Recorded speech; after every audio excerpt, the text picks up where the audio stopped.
Hello, and welcome to the GTM Grind podcast. I'm Josh Schulman, your host, and welcome to our very first season, the Trust Velocity Engine, where we're breaking down where I believe is one of the most critical impacts on a given business, internal trust, and how this impacts the revenue funnel along every stage.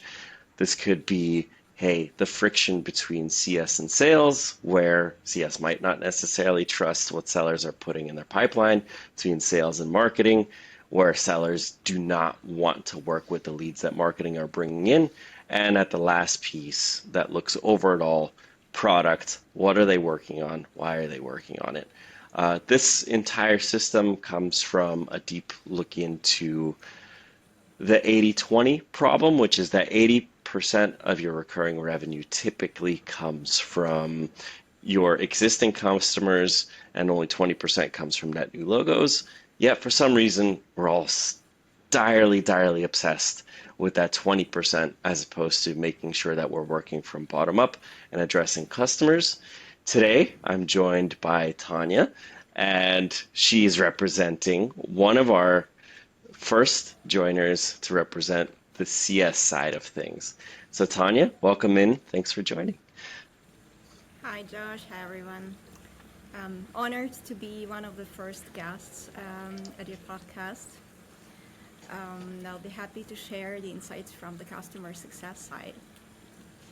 Wonderful. Thank you.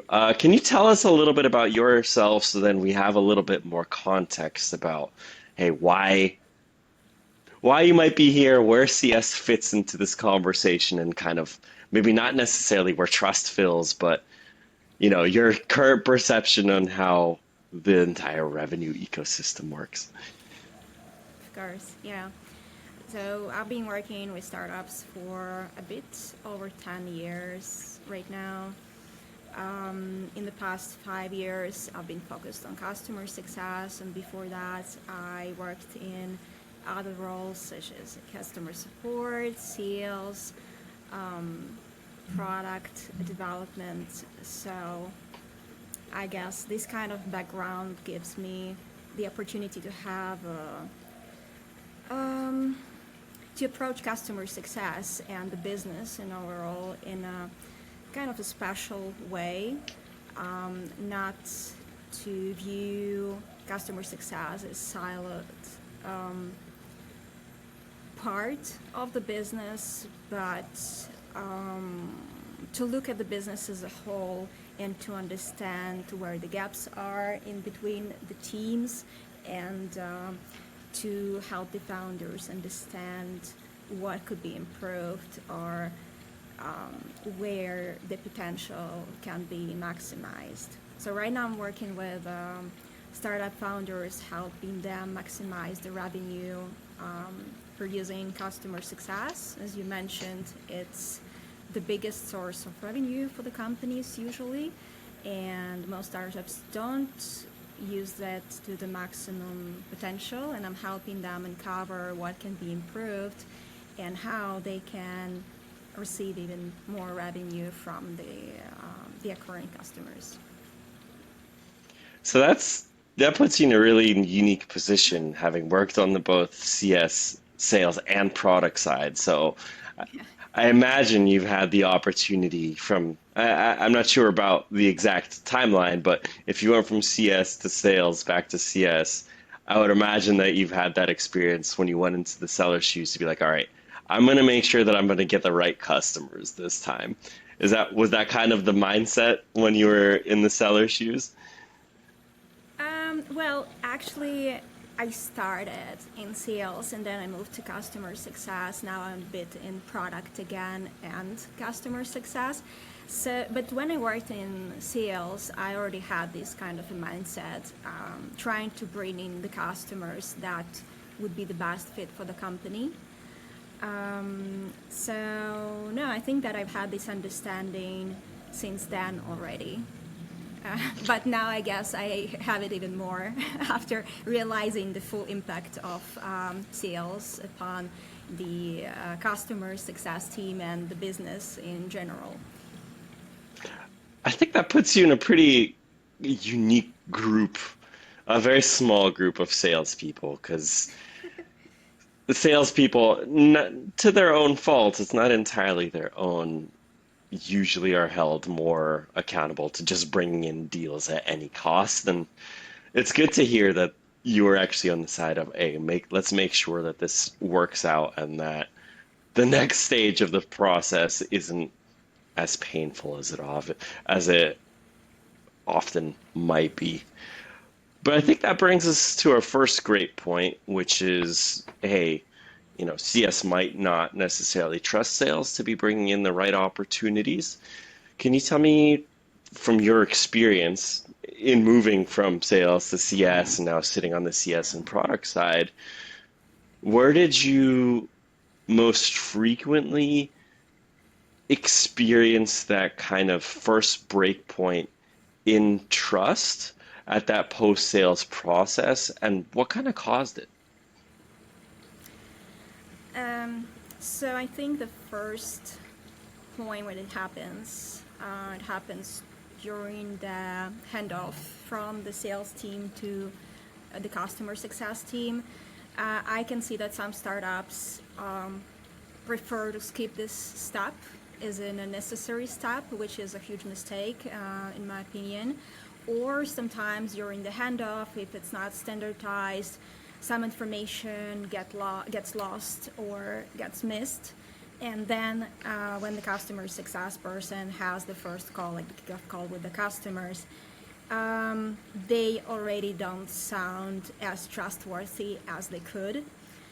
So for me, the goal of the handoff is to give to the customer success manager all the information on the customer for the customer success manager to already prepare the plan for the customer, and during the first call with them to already present some kind of next steps of how they could achieve some measurable outcomes together with our company. If that doesn't happen, and I've seen, for example, startups only discovering the customer goals during the kickoff calls, well, that unfortunately doesn't look good, and it just starts from a wrong note, I guess. So that's the first part. The second part is, of course, overpromising. And it doesn't necessarily, it's not necessarily linked to the product features. It can also be linked to, for example, some, like how the company operates. So, for example, it can be the salesperson tells the customer we have like 24/7 support, which we don't, or that the customer success manager would get back to them within minutes every time, which is not doable. So I think that these issues usually come from the salesperson not knowing how the team operates or how the product works. Right, so kind of a misrepresentation of expectations could be both on the SLA side, on the support level, as well as what does the product actually do and how does it work. I can't explain how often I've seen that. And one of the other elements that at least I experienced at a couple of organizations where sellers were discounting the value of the solution by extreme amounts, somewhere between 50 to 75%, in the offhand chance that CS or the respective AE could then upsell. But at that point, just who wants to spend the additional money? You already got the cheap value. But I wanted to ask you, you mentioned that there was you experienced non-existent handover processes. Do you mean that like a deal would just close and then Yeah. suddenly you have a customer in your pipeline, or how did that work? Can you extrapolate on that a little bit? Well, I didn't have this at the companies I worked with, but at some companies I consulted, they did have such cases where, well, they said that their customers moved quickly, the situation could change quickly, plus, as always, the sales team didn't have the time to perform the proper handoff. In that case, I think that might be specific to the industry, but still, I think that the customer success person still has to come to this call with at least some suggestions on what success should look like. Or, like, I don't know, for me, I cannot really understand how that could work, because you need to plan the success path for the customer. And if you come to the first call without knowing what the customer even wants to achieve, how can you guarantee that it's achievable for the customer? So for me, that's a very sloppy sales process, to be honest. And yeah, in my opinion, it should be avoided at any cost. Like, even if it's 5-minute handoff, it wouldn't hurt anyone, but it would give the customer success manager some things to work on and to prepare for the call, and it also will help the customer success manager to start building the trust towards it for the company. Yeah.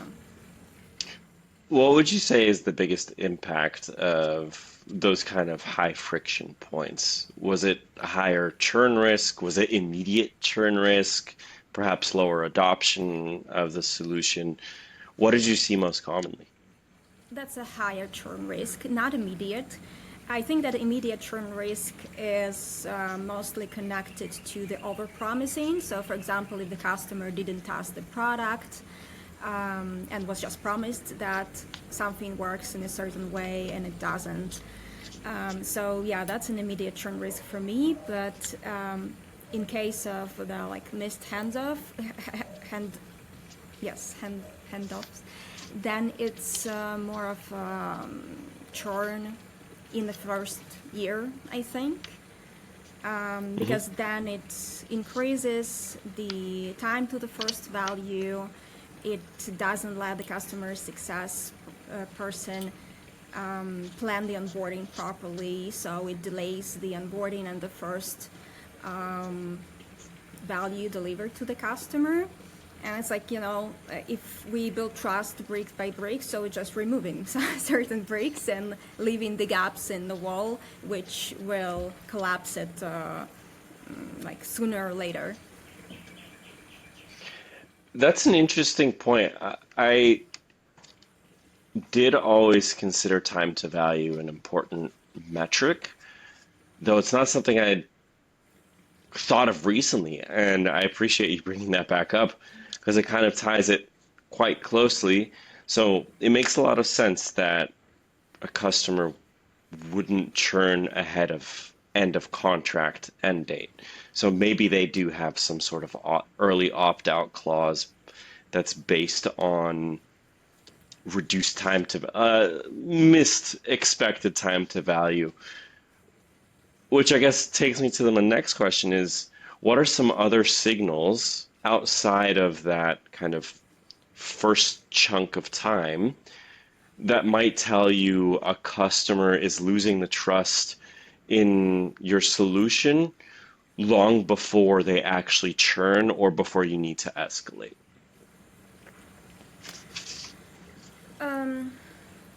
So I would say that during the onboarding, for example, if we speak about the early stages, what can signal about the loss of trust is not the cooperative attitude, not the customer bringing in all their use cases, some new things you can work on, some data from the company maybe that might be helpful, might help the customer success manager understand how the product should be set up for this particular customer. But getting more on the defensive side and asking more rather asking for the updates than bringing in the updates from their side. So not sharing their internal processes or their internal things. Then also I would say this might be shorter replies or slower response time. Another thing I could mention is I guess, the downgrades in the meeting downgrades. If, for example, at the beginning, all the major stakeholders attend the meetings, and then you meet only with the people who implement the solution and no longer get to talk to the main stakeholders.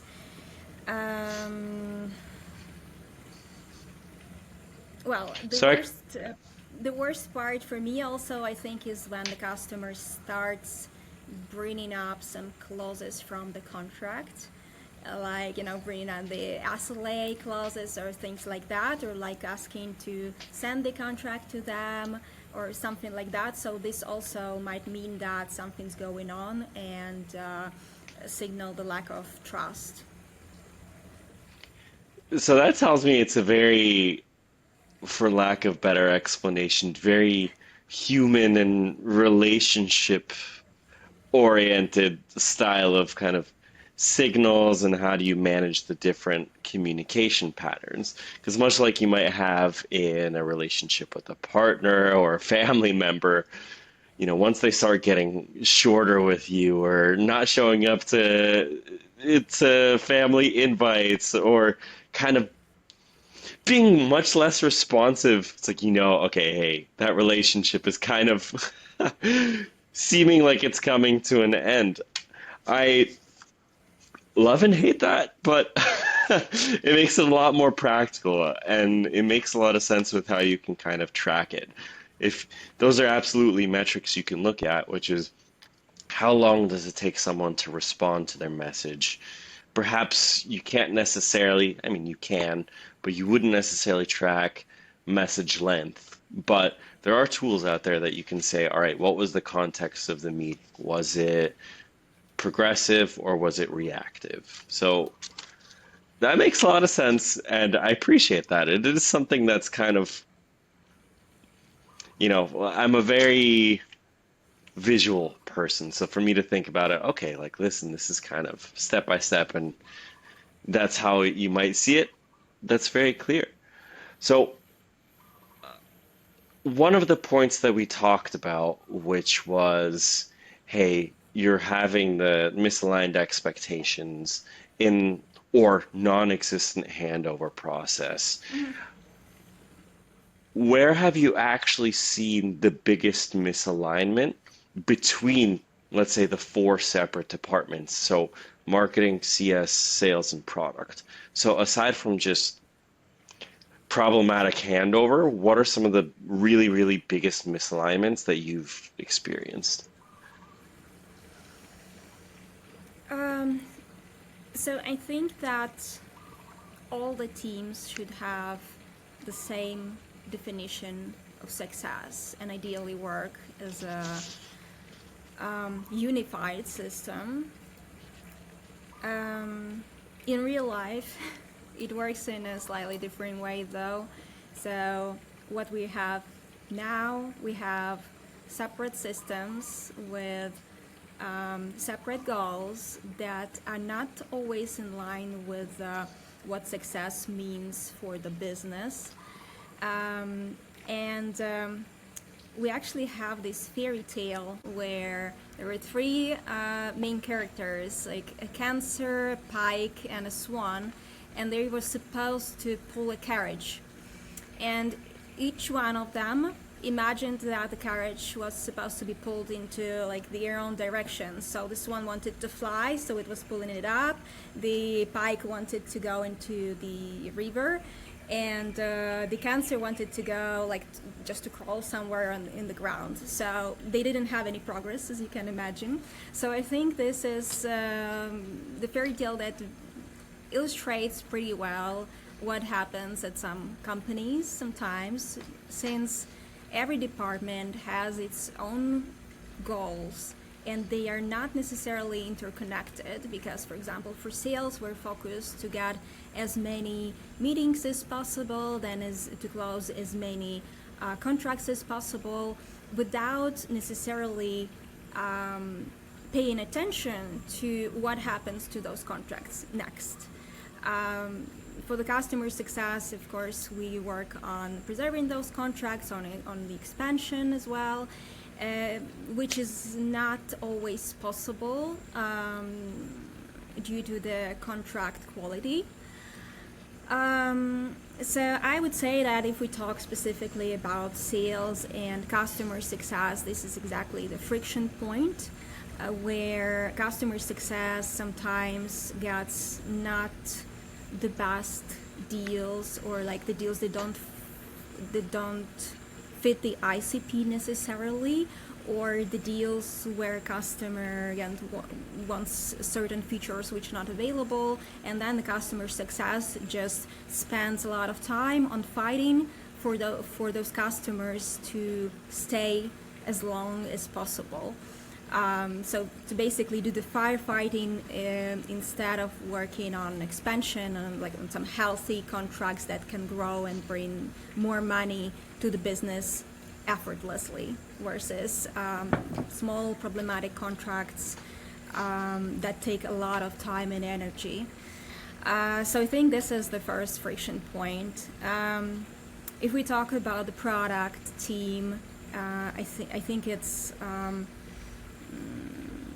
like I've heard some product leaders complaining about both customer success and sales, promising something that doesn't exist, or giving some timelines to the customer that are not realistic at all. So I think in such conditions, the teams do not have the framework to work together towards one goal, but rather like have this like a kind of a competition or a rivalry instead, because they are focused on their own goals. Like, I need to, close my KPIs, to reach my KPIs, and I don't care what you have there. Yes, the other person have their own KPIs and a lot of pressure probably from the leadership, and they also don't care about the other team. So I think what should happen instead, and this should come from the top leadership, obviously, is for the leadership to review how those systems work, to review the processes and also the bonus system, for the teams to be able to work together rather than separately. Yeah. And I can imagine how this also trickles down to marketing, where I think this is where CS and marketing get along the most, because we both have sales considered as the friction point. But because marketing sits at the kind of, let's say, top of the funnel, if we're using the funnel analogy, we typically have sellers as the gatekeeper to the rest of the function, and they're the ones who are indicating, hey, this is the messaging we should be using, this is what works. But if that's not aligned with the second end of the funnel, which is, hey, this is what we actually need, then you have marketing who kind of gets the short end of the stick, because they're the ones bringing in the wrong leads, they're pushing out the wrong messaging. Yeah, it's a frustrating cycle of never-ending misalignment. So I can imagine that it's a very difficult thing for leadership to say, hey, listen, we're going to have one unified goal across each, because each department has different life cycles to their different conversion points. They have different targets, but there needs to be that unified messaging across to say, hey, listen, we're all going to walk in the same direction. To your story, we're all going to walk the same direction, so we can all actually push the carriage in a certain direction instead of going up, down, left, right, without actually getting it moving anywhere. I think the bonus system for the sales should be reviewed, and for the sales people to actually get more bonuses for the good sales. Because what I think is unfair right now is, for example, if you bring in a great client, and usually the first contract is smaller than the next contracts, so you just, as a salesperson, you just get a small bonus for for a client who will stay with the company for 3 to 4 or more years. Yeah, so I think that salespeople should actually be rewarded for bringing in such customers, maybe for a few years in a row, versus getting a one-time bonus for closing the initial deal. But also at the same time, if the customer, for example, churns in the first I wouldn't say 6 months, unfortunately, because, well, it depends on the effort of the customer success team, but sometimes you can just tell that the customer will churn. You can extend their lifetime with the company, but right from the start, you know that you're not a mutual. Right. And then at that point, just do you want to be keeping these poor fit customers on board when they're not necessarily using your systems? And at a certain point, you're just taking their money, which could furthermore leave a poor impression on them. I'll leave you with one more question to wrap us up today. This might be a marketing term, so I apologize, but there's a framework that I'm thinking about that might be called high-fidelity customer feedback, which is, hey, customer feedback that's actually valuable and applicable to a business. Whereas, for example, you might have your lower value clients who might all want a given feature set, but you know that's not going to bring you money, or you have some wishful thinking that might be low fidelity. So high fidelity customer feedback is something that you would find really valuable.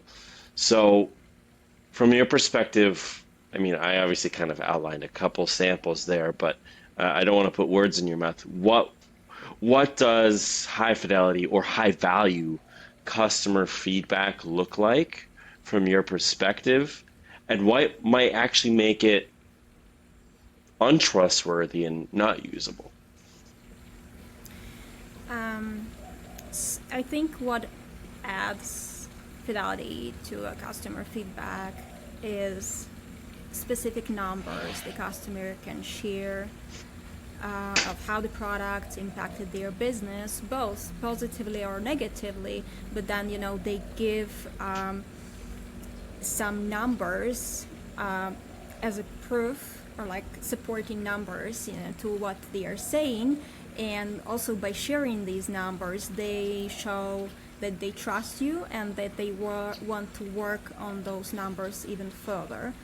I think that if a customer gives a feedback without any numbers like that, or just like, sometimes it's also like, it can be some emotional feedback, just saying, oh, the product doesn't work, oh, the product is crap, so of course we don't trust that. So this is the opposite to what we would like to get. Also, I think what could help there is, so yes, the impact on the business, also the frequency of, for example, how frequently they see the impact that the product is making on their business. Maybe also if they give the specific business context. So for me, it's both valuable feedback from the customer and a signal of trust, and it shows to me that they want to build a partnership with us versus just use the product. This might be a very specific scenario, but I've seen it happen a few times. How would you value, let's say, fear-based feedback? So, for example, your primary stakeholder, your champion at your customer, their job hinges on the success or failure of the collaboration because of a given investment. So they might be putting some extra pressure on the vendors that they're working with. Even if it's outside of their control, it's outside of your control what their success looks like. How much value do you assign to fear-based feedback in that sense? Well, I think that a fear-based feedback is an opportunity for customer success to build better relationships with that customer, because you can actually acknowledge that fear and show the customer that you understand what they are going through or what they are afraid of. So to show some empathy, this is a great moment in the relationships that can be a breaking point. So actually, I think that this is in such moments the customer shows a kind of a vulnerability, even though it might not necessarily come in positive or how to say collaborative with a collaborative mindset or but I think that this is very valuable if the customer can share things like that. Also, specifically working with AI products, I've seen a lot of this because when we just started having those new AI products and the customers were quite doubtful of those. So they were like, okay, we're kind of interested in what you can deliver with those, but we're afraid about some legal consequences, or do we own the IP rights for the generated images, for example, so things like that. And that also gave created room for dialogue with the customer and for building trust. So the fear-based feedback, as absolutely love it. I don't want the customers to to have fear or something like that. But when it comes up, it's a great opportunity for building better relationships with the customer. Yeah, yeah. So, in summary, from my side, a lot of CS and the success and the trust that comes from that environment when it is working externally with customers and also internally, a lot of it is oriented around relationship building. So much of it is, hey, how much vulnerability are you willing to share? How much are you communicating? Are you communicating? Are you short? Are you coming to me directly with the request, or are you sharing your metrics? So it's kind of one of those, it's very human. And I think it's a little bit underrated when folks look at CS and say, all right, listen, it needs to be about retention, mitigating churn risk, getting your NPS scores, getting those testimonials. It's really underrated how much humanity is required to managing a successful CS function.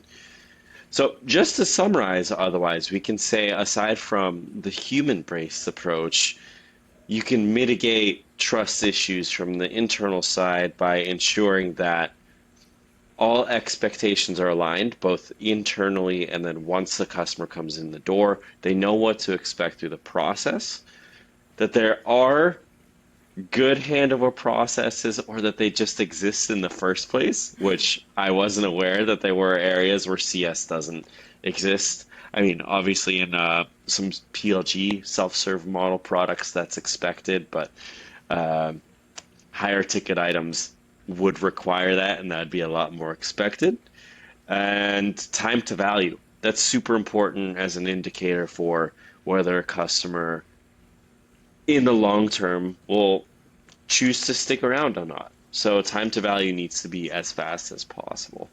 And yeah, that kind of wraps up for me what I had the questions around trust base and CS. Do you have any stray thoughts you wanted to add before we close out for today? I love the conversation. Thanks a lot, Josh. It also, helped me to dive deeper in certain aspects of how modern companies work and what could be improved. Yeah, um, I think you're right. The customer success is a big human component to the company, that it brings in the humanity, unravels this kind of vulnerability, and enables companies to build deeper relationships with the customers. So I hope we can keep this part in addition to all the KPIs. Yeah, and to have deep, meaningful relationships with the customers that will eventually lead to greater success of the businesses we work for. Thankfully, that's not something I think we can outsource to AI just yet. That kind of Exactly. relationship building. Yes. That's still the human part. Well, all right. Well, thank you so much for joining.